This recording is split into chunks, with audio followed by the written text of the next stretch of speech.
Hello everybody, good morning and welcome to the United Stand. I'm Mark Goldbridge and this is your latest Manchester United news as Kender snubs Manchester United for Chelsea. Here we go, it's done, it's official, it's from Romano, a player that Amorim wants, a player that David Ornstein and many other good sources were saying in January we were in advanced talks with. We've bottled it.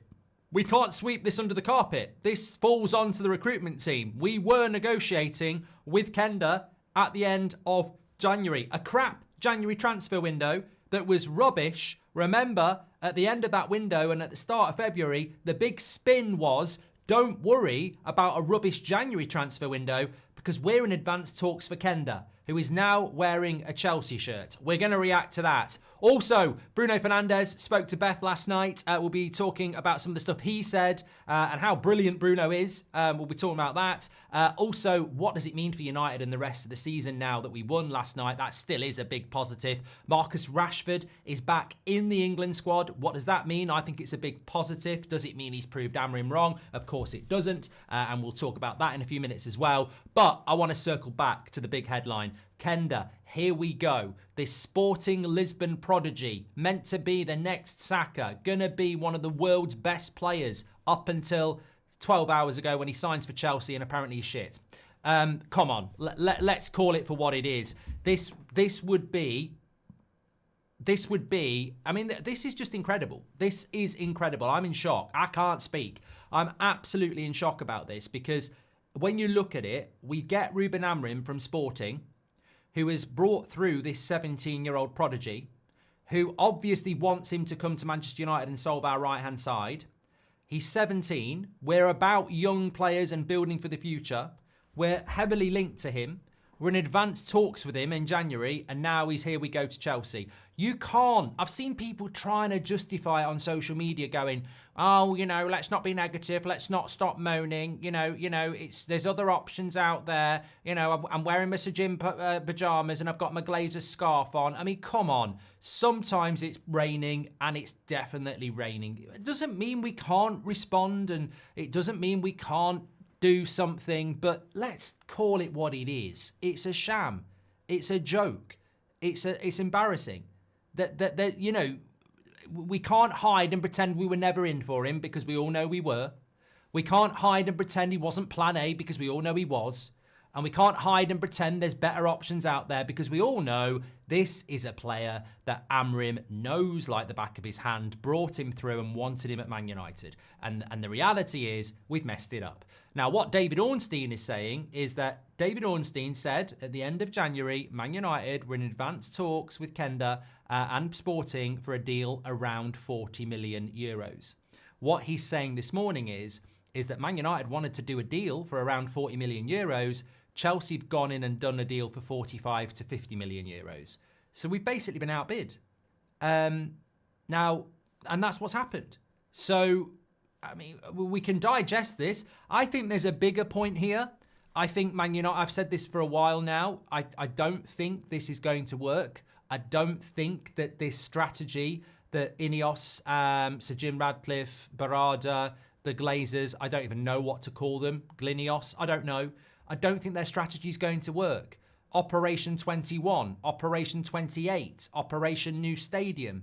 I don't think it's going to work. And the reason I don't think it's going to work, and this is it. I didn't think we'd get the evidence so soon. What I've been saying is, we're talking about winning the title in 3 years' time. We're talking about dominating English football when we build a new stadium. But that's on the presumption that Chelsea, Liverpool, Arsenal, Man City, Aston Villa, Newcastle are all going to sit there and go, we'll wait for you. I mean, this is Exhibit A. Kender, who is a primary player for Amorim's rebuild, is now going to wear Chelsea's shirt in the same league as us. And this is what I've been trying to say. We talk about we're going to be the most profitable club. We talk about we're going to have the best stadium. We talk about 21 titles. We talk about winning the league. And that's on what we're going to do. Basically, we're going to build our project. And it doesn't matter how long it takes, we're going to build our project.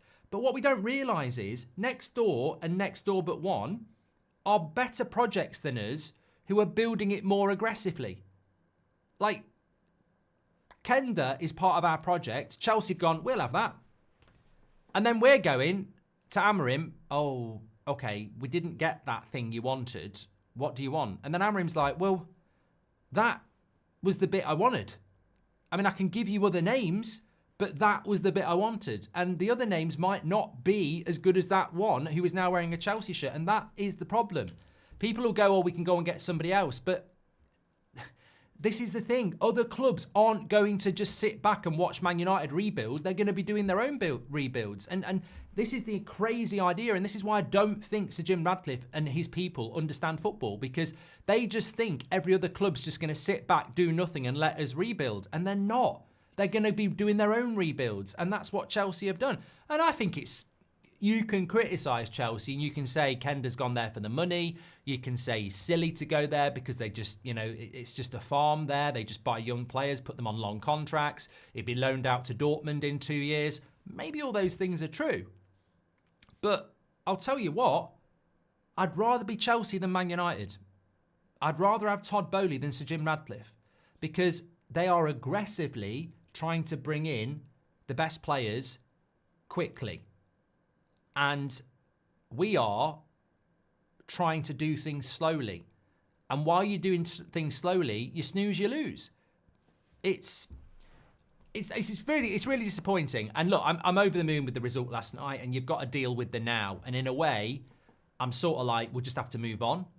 But they're trying to, what is Sir Jim Ratcliffe trying to sell us? He's trying to sell us the future. He can't even get the future. Kender's the future. He can't even buy it. I'd rather just live in the now, and the now is the reality. And the now is, we got through against Sociedad. Hopefully we can somehow try and win this Europa League and get 80 million quid in from being in the Champions League and try and buy better players. Because at the end of the day, if what David Ornstein is saying is that we've missed out on this deal for 5 million euros, I mean, that's just ridiculous. This is a player that could be a Man United player for the next 8 years and be world class. And we missed out on him for 5 million euros to Chelsea. So I would, I think Chelsea are getting a bargain, by the way. I think, 45 million, what did he say? 45 or 50 million euros? That's still about 40 million quid. That's less than we paid for Ugarte. If you try and buy Gibbs White or Morgan Rogers or Lewis Hall or anyone like that, you're paying that. So I think it's a good deal for Chelsea. I'm not going to sit here and go, he's wasting his career or he's going to be a load of crap. I think we all know this was a priority signing. This, to be honest, I thought this was the marquee signing. I thought this was the signing of the summer. Around 40 million quid. I thought everyone else would be, maybe a bit cheaper than that. I genuinely was thinking this was our marquee signing. Now, some people would say, 17-year-old marquee signing, but they're selling the future. So this is what I thought it was. So, yeah, massively disappointed. If you're tuning in, Chelsea have signed Kender overnight. Fabrizio Romano, here we go. He will join them for about 5 million, 10 million euros more than we were going to pay. And you're sort of looking at it and you're going, well, I've seen people this morning saying Amorim will walk. Amorim's not going to walk, but I think we've seen it with Jose, we've seen it with Van Gaal, we've seen it with Ten Hag, we saw it with Ollie. How many times do we actually get these managers their plan A? I mean, I like Dorgu, but he's not plan A, he's plan B.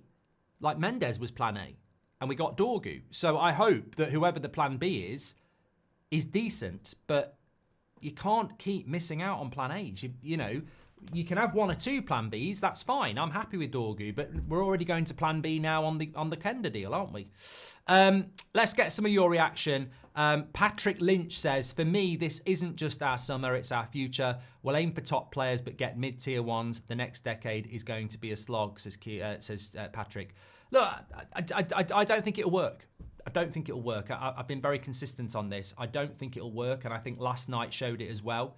You have the protests on Sunday, you do a PR interview on a Monday, you put the stadium pictures out 3 months early as PR as well. Everybody's really excited. You then play the game against Sociedad, and at half-time last night, in reality, in real time, your 5-year project for a stadium means sod all. At half-time yesterday, when it's 1-1 and people are thinking we might go out here, nobody was thinking about the nice pictures of the stadium, because that's just That's just a Tuesday when there's no games being played. Oh yeah, I'll wait for this. I don't mind. I'll wait for you. You know, and you won't wait because football is about the now. And then get these people going, oh, you know what? We've missed out on Kender, but there'll be another one. You know, we've just got to be patient. And you won't be patient because when we get knocked out of Europe or whatever like that, everyone will be demanding the manager get sacked again and we'll be on the cycle. So Jim is trying to sell a project that nobody's ever done in world football. Nobody, Real Madrid, Barcelona, Arsenal, Liverpool, nobody has gone, let's write off the next 5 years trying to buy young players. And even if you wanted to sign up to that, we're missing out on the young players. Like, one of the prime young players we want is wearing a Chelsea shirt who we're trying to win today, not tomorrow. So I think football's about the now. I've said this so many times. Results are today, games are today, not in 5 years. And it won't work. It won't work selling the future. And it definitely won't work selling a future when you're not getting the... If you're going to build a team for 5 years' time, you've got to get the best 17-year-olds. You've got to get the best 18-year-olds. And we've just missed out on one of the best 17-year-olds to Chelsea. So the project is already, for me, under scrutiny because we're not going to get all the players we want. We're not going to get the best 17-year-olds. You know, Obi Martin looks good. Heaven looks good. But there are plenty of teenagers out there, and we've just missed out on one of our prime targets. So where do we go next? I have to wait and see. I'm disappointed by it because you know why I'm really disappointed? I've seen United miss out on players. I've seen us miss out on Ronaldinho. You know, I've seen us miss out on loads of players. But it's when it's the profile of Kender that bothers me. You know, I don't like Delo down the right-hand side.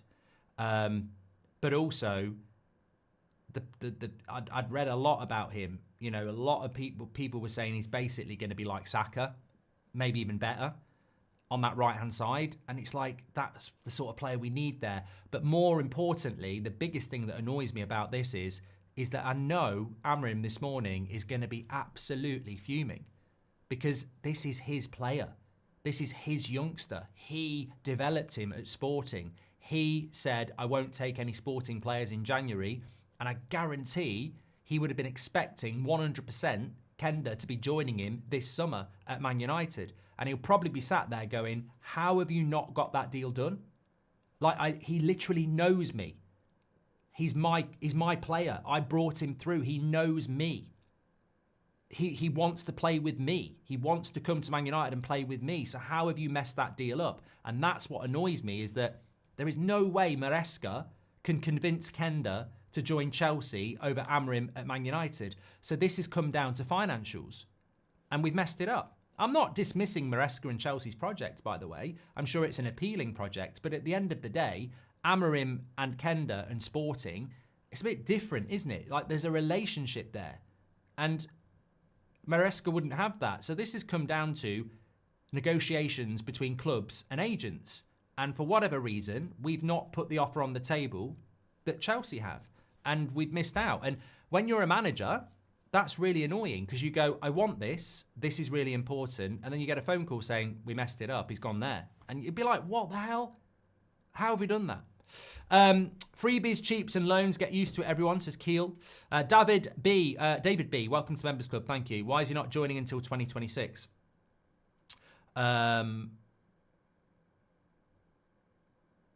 Oh, Kender. Oh, yeah, but that, you know, again, that's because Chelsea probably don't even bloody need him, to be honest with you. I think that makes it worse. Some people have looked at the fact that he's not going to join Chelsea till 2026 as a reason why we didn't get him. I actually think it's a reason why we should have got him.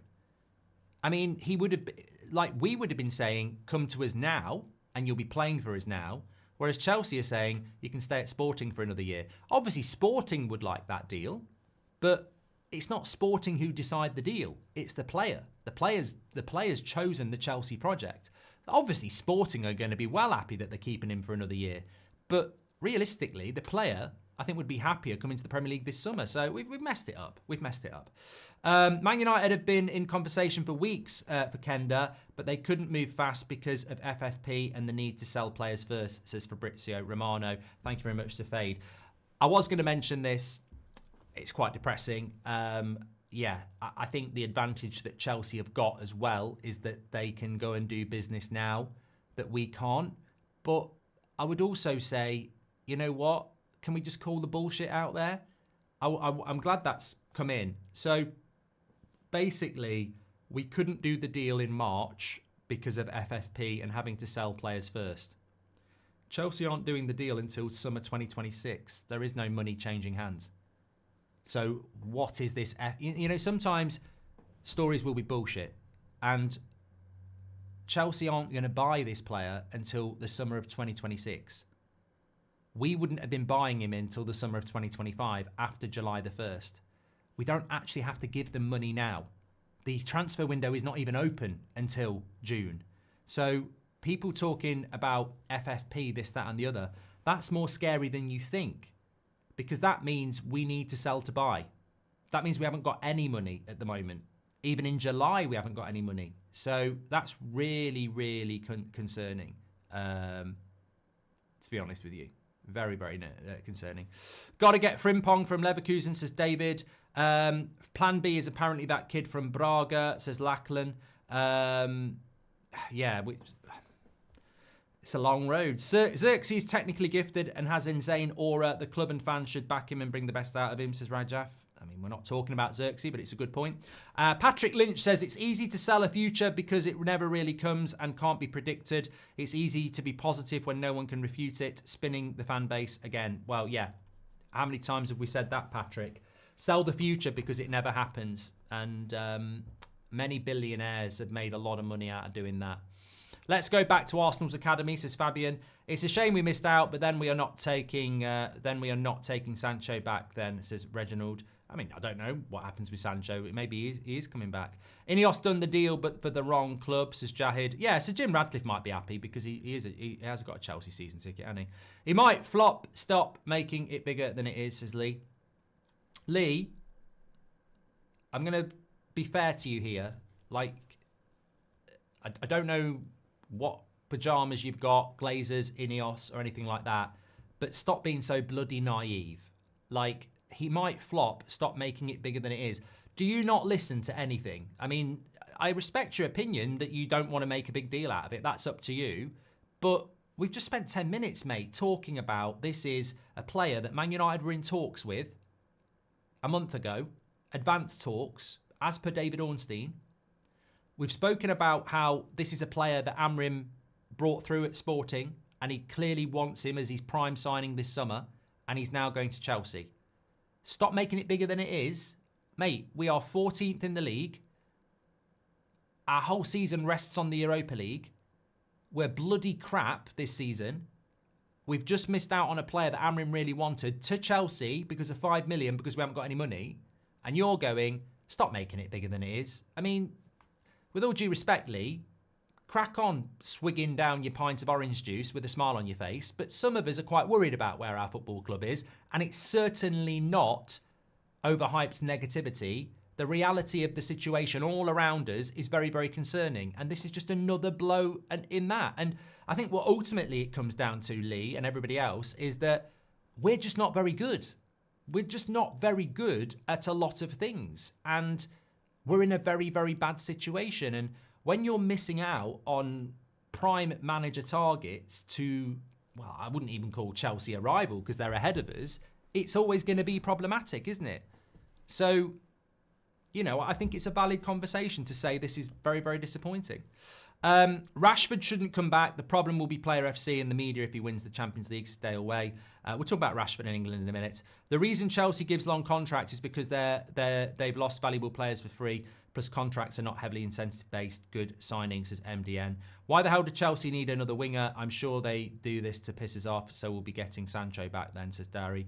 He's not really a winger, though, is he?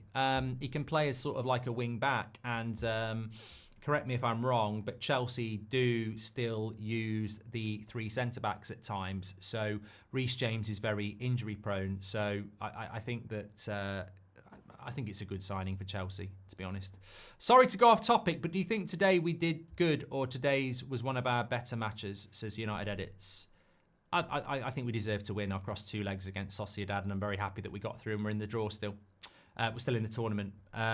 Wise done that from David. Thank you very much. Yeah, get your thoughts in. Lee Marsden says, we have Ten Hag, everything he wanted. Where did he get that as Mark? Okay, I'm not listening to Lee anymore. I'm not being dismissive of you, Lee, but it's a morning show. We're talking about good news stories, and you're just taking us into areas that are just for, it's playground stuff. What are you talking about Ten Hag for? So Ten Hag was given players that he wanted, and because he got sacked, we should never give any manager what they want. So should we give them players that he doesn't want then? And that might work. I mean, just wasting time on you. Wasting time on you. And by the way, Ten Hag won 2 trophies in 2 years, which Arteta hasn't even managed to do. So let's not dismiss Ten Hag as a complete failure either. Win the Europa League and bring in Frimpong and Grimaldo or both, says Rajaf. Yeah. Well, look. Okay. Look, we need to move on. Where are we going to move on? Well, we've got to bring somebody in. But you know what? I'm not going to say it's a positive, but I think what it also is just a sign that nobody can predict a Manchester United summer transfer window. Nobody can predict it.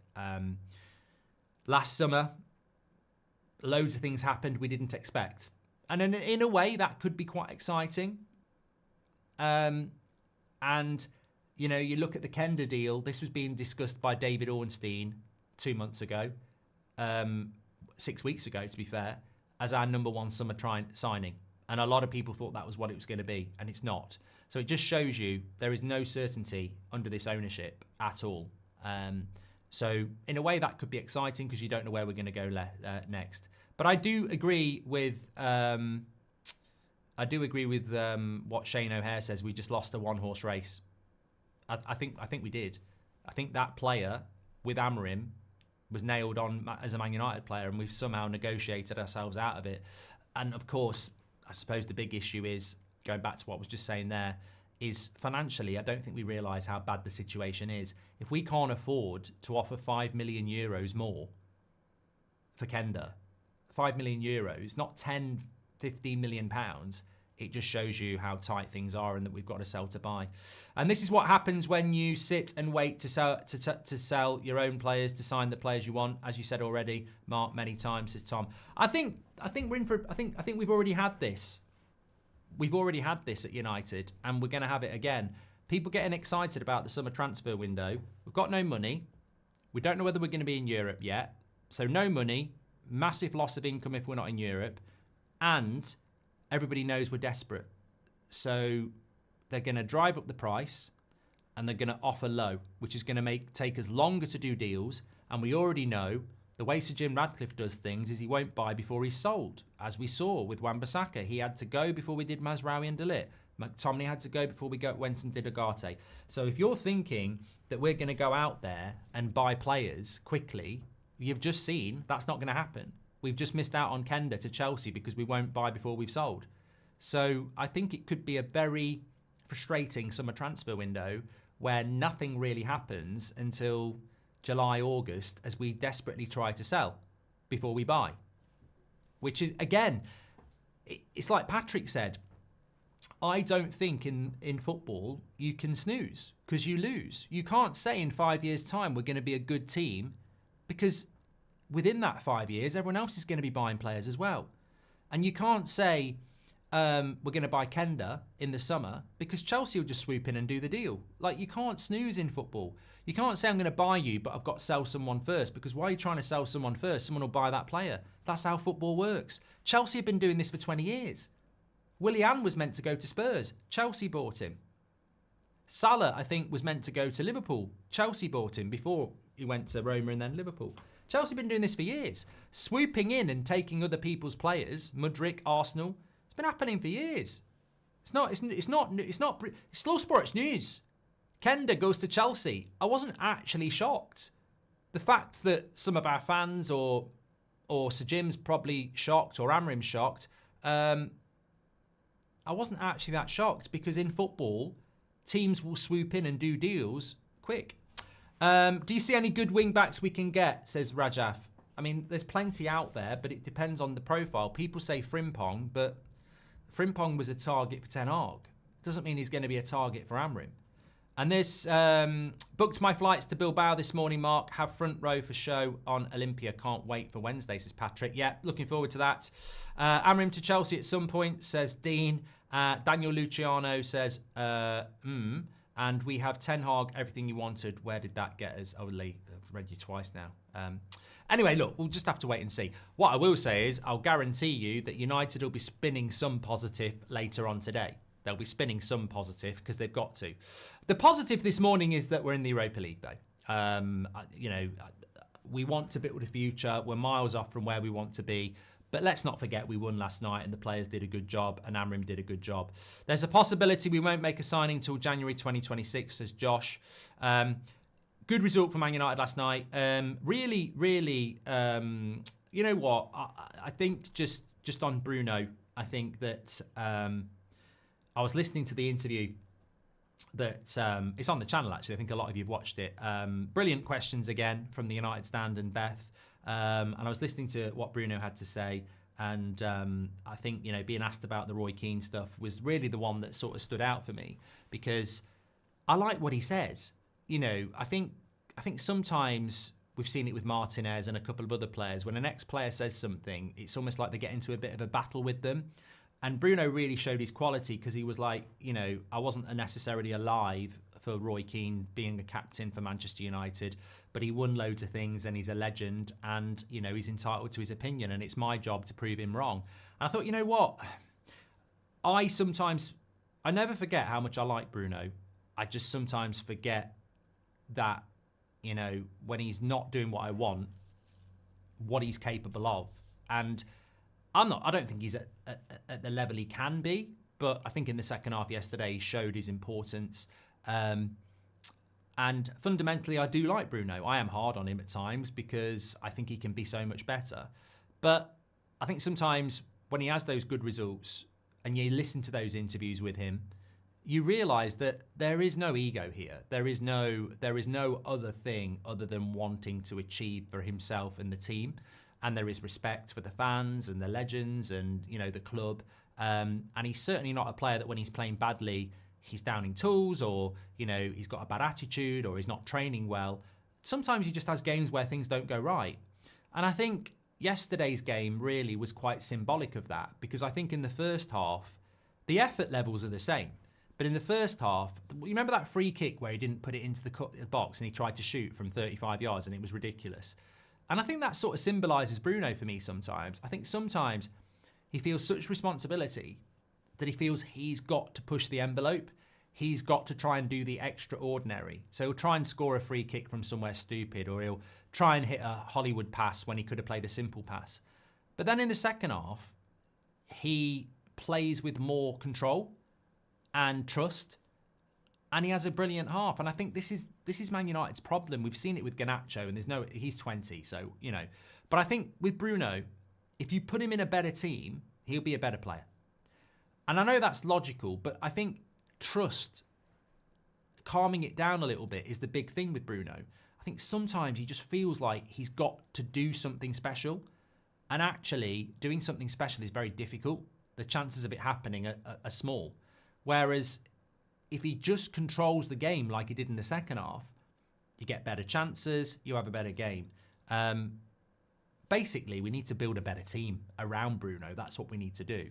Because there's no doubt that he's a huge, huge player for us. But there's also no doubt that he is a conversation. And he has been a conversation for 18 months because it's been very up and down. But listening to him last night, it does bring it home. Just like if he's a problem, he's a low-lying problem compared to the many other problems we've got. And he does speak so well and he does care so much. And you sometimes lose sight of that, understandably, when you're pissed off with the team. And as the captain of the team, you're going to take the brunt of that. But I think he's such an important player. And I just think the important thing with United is, and we saw it in the second half yesterday, everybody played well because we trusted each other. We started passing to each other, started linking up, one-touch passing. We never see that. The penalty that was won to make it 2-1 by Dorgu, but the build-up play between Bruno, Xerxes and Rasmus, we never see it. And it was literally one-touch trust, and we need to do that more. We need to do that more because everybody will be happier. Even the players will be happier. 5 a.m. in the US, a great listen on my way to work, says Hilo. Yeah, just remember, if you are a listener of the morning show, we are now on a podcast for the morning show. It gets loaded up every morning after the show's finished. So if you are in a position where you can't watch it on YouTube or anything like that, remember, morning shows will always be on the podcast now. So you can listen to that. Scan the QR code, give us a follow, and give us a listen on there. The entire episode will be there. Just very quickly, I just want to say, you know, we work hard on the United Stand, and we've opened doors that other people have walked in behind us from the work that we've done. That's absolutely fine. Trendsetters, whatever, whether it be watch-alongs, you know, there's loads out there now. But my point is, I think that the questions that Beth asked in the press conference and to Bruno last night were really well researched and really, really good. And it's disappointing, actually, to watch it, and it's on the channel now. It's disappointing to watch those interviews last night. She asks a good question of Bruno Fernandes, and she's just about to ask another one and gets cut off by somebody else. Not only is that not professional and rude, the question you asked wasn't even that good, but primarily, that's fine. But this is very disappointing because where's the etiquette in an industry that, you know, should be able to afford manners? And also, you know, Beth is a female in a male-dominated industry. Where's your manners? Like, she was just about to ask, she got the question in first. She's just about to ask the second question. To cut over her, I just think was rude. And fair play to Beth, because it's not easy being in an environment like that, trying to make your way in a sport that's male-dominated, and you're getting cut off by people like that. So big shout out to Beth, because I know what the second question was as well, and it's frustrating because it would have been a really good question asked of a captain of Manchester United that you don't normally get. So yeah, look, they call it journalists photography. They don't have a great reputation, but I thought it was I think she's done a great job the last couple of days, and I just think, you know, it's disappointing when people are just so bloody rude, but there you go. Miss my super chat. Hope you recover fast, says John. Thank you very much, mate. I feel a lot better today. Still in a little bit of pain, but it will get better day by day. As long as I'm ready for Dublin, that's all that matters. Are you going to listen to the new Cardi album when it drops, says Brian. Wasn't planning on it. Kamaldeen Soleimani, Joe Bellingham, and Kluivert, says Keel. Keep with the positive for now. We won the match, says Irish. We may target the free agent market this summer. Also expect system players who are relatively unknown and comparatively inexpensive this summer. Vival, says Sarath. There's a possibility. We've done that one as well. Thank you very much to Rajaf. Amorim's Chelsea at some point. Imagine if we win the Europa League and Chelsea miss out on the Champions League, says Sanil. David McCarthy, got to get Frimpong from Leverkusen. Rajaf Cirksey, done that one. Thank you very much. Okay, let me talk to you about Marcus Rashford. He has been called up for England. Look, this is the United Stand. This is about Manchester United. So Marcus Rashford being called up for England, there are things you can talk about, whether he deserves it, anything like that. I don't think he's set the world on fire. I've watched nearly every game he's played for Villa, by the way. I don't think he's set the world on fire. Like, I don't think he's been amazing. I think he's been good, but I don't think he's been amazing. But I think he really benefits from two things. One, Tuchel is an admirer of Rashford. That's a fact. And two, there's not actually that many English wingers doing well at the moment. I mean, Anthony Gordon... Wanyeri didn't get called up, did he? So Saka's injured. So realistically, I understand why he's been called up, is what I'm trying to say. Has he proved Amorim wrong? And, well, no, let's start with the positive. Marcus Rashford being called up for England is brilliant. He's getting sold in the summer. He's done well for Villa. He's playing in the Champions League quarter-final, and he's now been called up for England. If I'm Man United, I'm going... price. And to me, that's a positive. This is exactly what you want to happen with a loan deal. Somebody was saying Anthony scored again last night. I don't know whether he did. People just seem to say it. But look, if he did, brilliant. These players are surplus to requirements. These players have been loaned out because they haven't delivered in a Man United shirt. They've not been loaned out having scored 10 goals and got 10 assists and we're all crying because they've gone. They've been loaned out because they underperformed. They've been loaned out because we're trying to sell them. And if they go out and do well, this is it. It stunned me that people were going, I hope Rashford fails. So this is great news. And to be honest with you, that England squad's a bit dodgy. You know, what's Jordan Henderson doing in it? Why is Conor Gallagher not in it? You know, what's Kyle Walker doing in it? Like, so look, him being in the England squad is really positive. It's positive for him. It's positive for Villa, but it's also positive for Manchester United. So let's not try and paint it as a negative. It's a positive. He's going to get sold in the summer. Unless Amorim gets sacked, he's going to get sold in the summer. There's just no way he's coming back. And it's got nothing to do with me. It's got nothing to do with you. This has got to do with Marcus Rashford and Ruben Amorim having a complete and utter breakdown of relationship because they publicly went at each other. So the trust is gone. They have to part ways in the summer. And we're not sacking Amorim, so Rashford will get sold. Has he proved Amorim wrong? Not really. I don't see the justification of that. I don't think Anthony's proved Amorim wrong either. We have to take what Ruben Amorim said as the truth. Otherwise, you don't trust the manager. And what he said on numerous occasions was that Rashford's not in the team because he won't work hard in training. And then when he was in the team, we all saw he wasn't working hard on the pitch. So we got to a point with Rashford where the manager was saying he ain't working hard. And when we saw him on the pitch, he wasn't working hard. You watch him at Villa, he's working hard. He said himself he felt like he needed a new challenge. So it's not about proving somebody wrong. He wouldn't do it in a Man United shirt for whatever reason. And now he's doing better in a Villa shirt. And to be honest with you, we're not doing too bad without him. Like, I don't think we'd be doing better with him because he can't play the system. And people forget that. Villa play with two wide players. We don't play with two wide players. So I don't think he'll stay. I don't think he's going to stay at Aston Villa. But I think it's a good... He's in the shop window and hopefully we need money. We clearly need money to buy players. And he, at the moment, is looking like being a player that we can cash in on. So I see it as a positive all round. And I certainly don't want to see or read silly stories from idiot journalists talking about Rashford proving Amorim wrong, because educated people will know that he was never going to do in a Man United shirt over the last 2 months what he's done in a Villa shirt.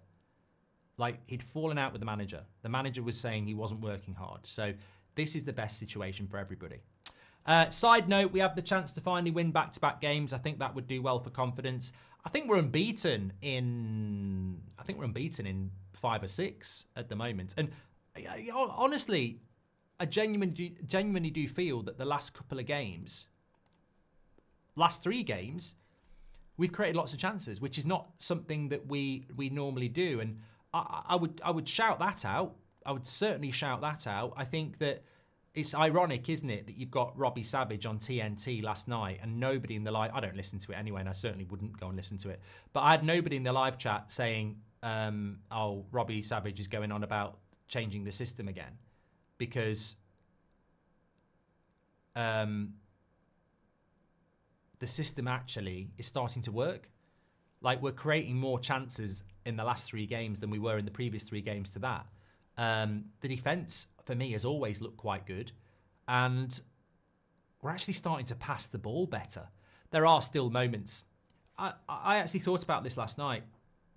You know, I can remember every shot last night that pissed me off.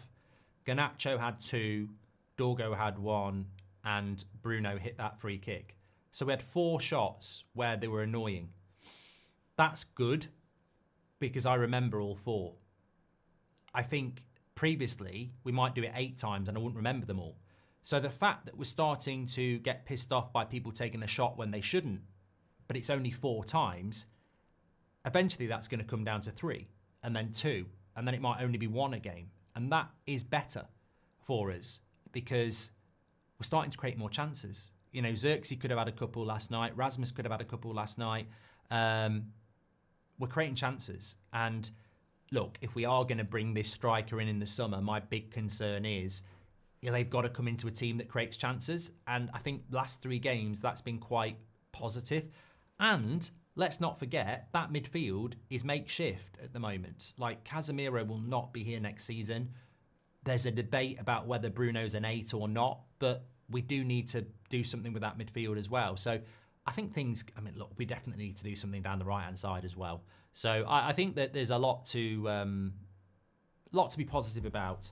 The question I think everybody's got this morning is whether we can... Stelos, don't you be calling me a prat. Don't be using my magic on me. You're a prat.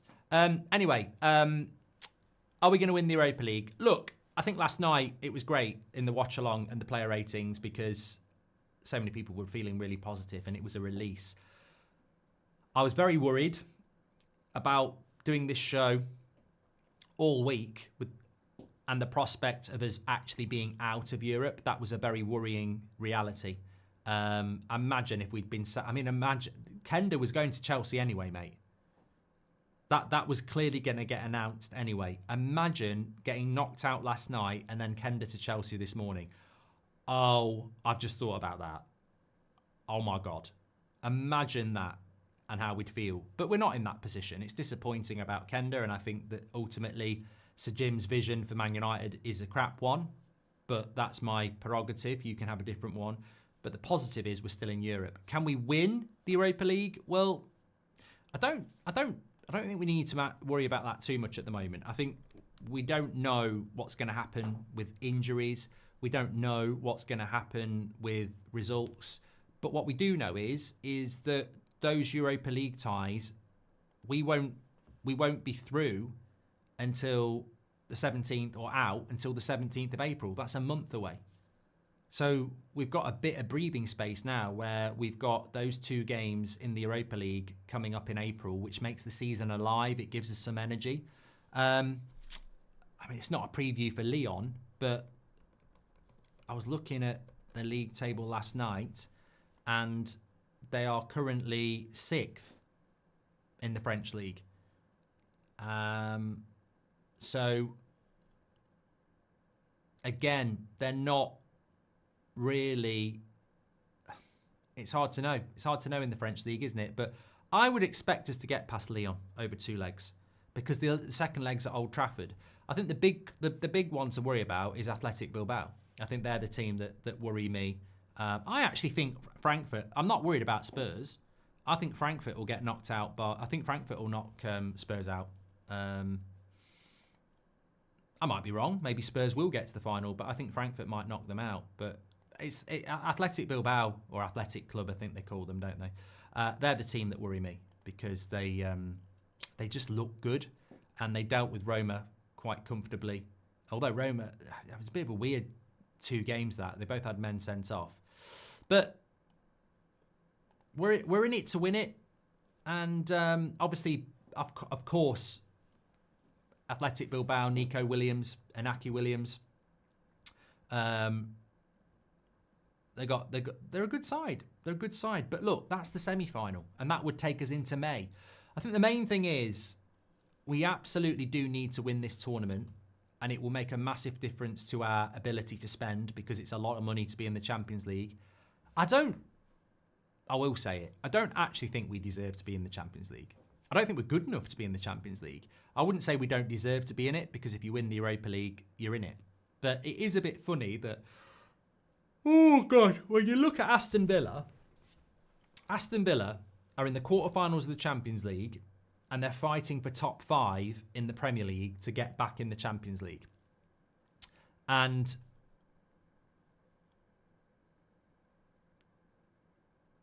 when you... Let me get this right. So, yeah, Villa are in the quarterfinals of the Champions League and they're still in it. And they're fighting for top 5 in the Premier League to get back in the Champions League. The chances of Villa being in the Champions League next season comparable to us are either the same or we've got a better chance. Yet we're crap in the Premier League and we're in a worse tournament. So this Europa League thing is a golden egg. It really is. And I don't think we're good enough for the Champions League, but that doesn't mean you wouldn't do it. We need that. We need the money. I'll be honest. We need to be in the Champions. We need to be in Europe for the money. And we've got 5 cup finals. We've got Lyon twice. hopefully win that, and then we've got Athletic Club. But even if we went to the semi-finals and we got knocked out, we'd have to deal with what that means for the club and the financial issues. But at least for us personally as fans, we'd still be playing football till May with something to play for. And I think that's that. We can only follow football day to day, and I think too many people get lost on the financials. I think this is where Sir Jim goes wrong. He's talking about stadia, he's talking about financial plans, but football fans, we just want to win games. And as much as it's disappointing to miss out on Kender, I'd rather miss out on Kender and beat Sociedad, because I just want to watch Man United and be interested. I want some jeopardy. And that win last night means that the season's not over. And I've got 2 games against Lyon now with jeopardy. And if we can get through that, I've got 2 games against Athletic Club, where is jeopardy. And I think that's the positive for me. In Portugal, the press say Kender will cost 80 to 85 million and will stay in Sporting next season, not 50 million. Says Be Cool. Yeah, but there will be add-ons. Of course there'll be add-ons. There would have been add-ons with the... there'll be add-ons, mate. 100%. There's no way you buy a player for 40 million and don't have add-ons. He's got the potential to be one of the world's best wingers. So, yeah, there will be add-ons, of course. But I think I'll trust David Ornstein when he said 40 million euros for us and 45 for Chelsea. But, of course, there'll be add-ons. Live in California, thinking of going soon to catch game. Would be great to hang out with the United Stand team and you, Mark, if possible. Let me know, says Trigger. Very unlikely, mate, unfortunately. As much as I'd love that, yeah, very unlikely. For a multitude of reasons. Mark, I think Weah from Juve would be perfect for the right wing position. What do you think? Shout out to our amazing community, Glazers and INEOS, says Cameron. Thank you very much. Yeah, sorry, just going back to Trigger. As much as I'd love to do it, I just can't meet you from California and just have a day with you hanging out. Unfortunately, it's just not going to happen in reality, is it? Tech Empire, should you think our wingers be converted into 10s as while playing both Amad and Garnacho drifts wide and considering the players we bring in, says Tech? Well, I'm not here to talk about formations and systems. What I will say is that Amorim said that he's liking Garnacho on the right side more and more. Hey Mark, just quickly, I've done that one from Stelos. Guess INEOS will sell Garnacho and Mainu for 140 million, buy Vlahovic, Edison, Wharton and a Cam by spending the same amount. These guys are scavengers, says Sandeep. And Sam says, feels like something is starting to click at last, as long as we don't sit back all game and show passages of the way Amorim wants to play, says Sam.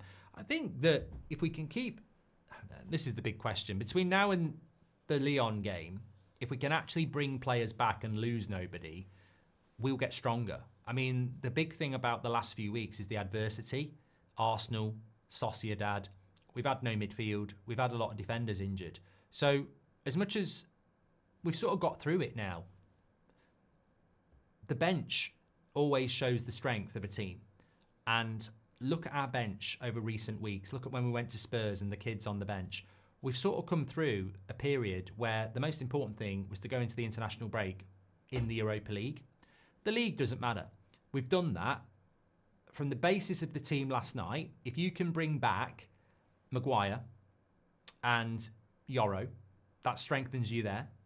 If you can bring back Agate and Mainu, that strengthens you there. And then if you can bring back, and I know it's a big if, Mount, that strengthens you there. So if we can bring those 5 players back, and Binder, it'd be nice to have Binder back, to be honest with you. But we don't want to lose anybody else. That's the thing. So we could get stronger.